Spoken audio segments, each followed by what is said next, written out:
Iran US ആണവധാരണ ചർച്ചകളിൽ പുരോഗതി. സുപ്രധാന മാർഗനിർദ്ദേശങ്ങളിൽ പൊതുധാരണയിൽ എത്തിയതായി ഇറാൻ വ്യക്തമാക്കി. ആണവായുധങ്ങൾ നിർമ്മിക്കുകയോ ശേഖരിക്കുകയോ ചെയ്യില്ലെന്ന നിലപാടാണ് ഇറാന്റേതെന്ന് വിദേശകാര്യമന്ത്രി അബ്ബാസ് അറാഗ്ചി ചർച്ചകൾക്ക് ശേഷം അറിയിച്ചു. Iran has consistently pursued a strategy aimed at the peaceful use of nuclear energy while demonstrating readiness to address any concerns regarding the nature of its nuclear program and to ensure its exclusively peaceful character. It was on this basis that Iran entered into nuclear negotiations and has continued until very today. A review of the course of these negotiations speaks volumes. The Islamic Republic of Iran has consistently affirmed that it neither seeks to manufacture nor to acquire nuclear weapons, which have no place whatsoever in Iran's national security doctrine.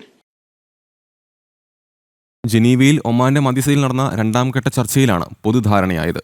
ചർച്ച ഒരു പരിധിവരെ മാത്രമാണ് പുരോഗതി നേടിയെന്നും Trump നിർദ്ദേശിച്ച വ്യവസ്ഥകൾ Iran അംഗീകരിച്ചിട്ടില്ലെന്നും American vice president JD Vance ഒരു സ്വകാര്യ മാധ്യമത്തിന് നൽകിയ അഭിമുഖത്തിൽ പറഞ്ഞു. To resolve this through a conversation and a diplomatic negotiation, but the president has all options on the table. And, one thing about the negotiation I will say this morning is, in some ways it went well. They agreed to meet afterwards. But in other ways, it was very clear that the president has set some red lines that the Iranians are not yet willing to actually acknowledge and work through. So we're going to keep on working it. But of course, the president reserves the ability to say when he thinks that diplomacy has reached its natural end. We hope we don't get to that point, but if we do, that'll be the president's call. Yes, വിവരങ്ങളുമായി ഐസൺ ജോസ് ചേരുന്നുണ്ട്. Aison, Iran US ആണവധാരണ ചർച്ചകളിൽ പുരോഗതി ഉണ്ടെന്നാണ് Iran പറയുന്നത്.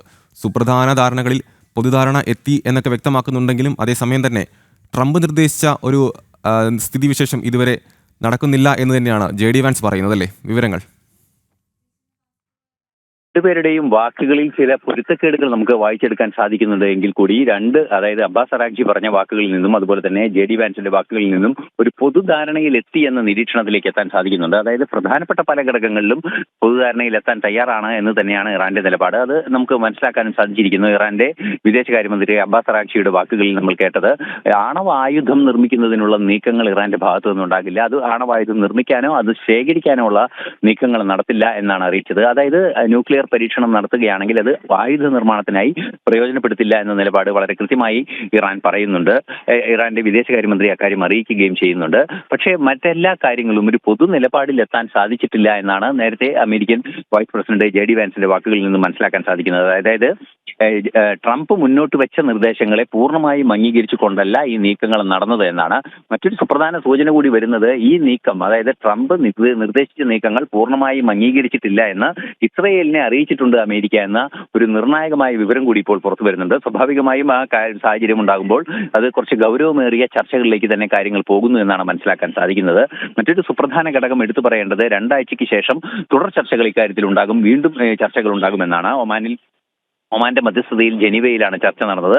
ഈ നിർണായകമായ ചർച്ചയിൽ പൊതുധാരണയിലെത്തിയ ഒരു യുദ്ധത്തിന്റെ സാഹചര്യം ഇപ്പോഴില്ല എന്ന് നിരീക്ഷിക്കാവുന്ന സാഹചര്യമുണ്ട് എങ്കിൽ കൂടി പൂർണ്ണമായും പ്രശ്നം പരിഹരിക്കപ്പെട്ടിട്ടില്ല എന്ന് തന്നെയാണ് മനസ്സിലാക്കാൻ സാധിക്കുന്നത്. ആ ഒരു സാഹചര്യം നിലനിൽക്കുമ്പോൾ സ്വാഭാവികമായും ഇറാനെതിരായ ഉപരോധങ്ങൾ നിയന്ത്രിക്കുന്നതിനോ നീക്കം ചെയ്യുന്നതിനോ ഉള്ള ഒരു നിലപാട് അമേരിക്കയുടെ ഭാഗത്തു നിന്നുണ്ടാവുക ഉടൻ സംഭവ്യമാകുമെന്ന് പ്രതീക്ഷിക്കുകയും വയ്യ. ഈ ഒരു പശ്ചാത്തലമാണ് ഇപ്പോൾ ഇറാൻ US ന്യൂക്ലിയർ ചർച്ചയുമായി ബന്ധപ്പെട്ട വിഷയങ്ങളിൽ നിലനിൽക്കുന്നത്. ഇന്റർനാഷണൽ ഡെസ്കിൽ നിന്നും ഐസൺ ജോസാണ് വിവരങ്ങൾ പങ്കുവച്ചത്.